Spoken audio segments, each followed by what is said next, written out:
अस्सलाम वालेकुम नाजरीन। बहुत ही मशहूर बात है कि इंसान अपने दिमाग का सिर्फ 10% हिस्सा इस्तेमाल करता है और हम सोचते हैं कि अगर हम 10 की बजाय 100% दिमाग इस्तेमाल करना शुरू कर दें तो पता नहीं दुनिया कहां से कहां पहुंच जाए।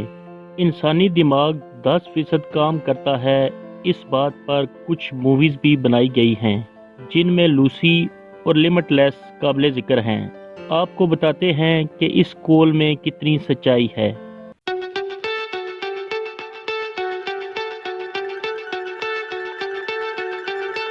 नाजरीन, आपने ये बात सुन रखी होगी कि इंसान अपने दिमाग का सिर्फ 10% हिस्सा इस्तेमाल करते हैं।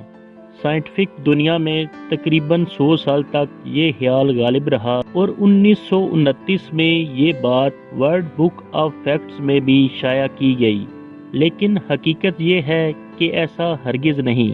अब जदीद टेक्नोलॉजी को इस्तेमाल करते हुए मैग्नेटोएंसेफेलोग्राफी टेस्ट के ज़रिए ये साबित हो चुका है कि इंसान अपने दिमाग का इस्तेमाल आम हालात में भी 35% से ज़्यादा करता है।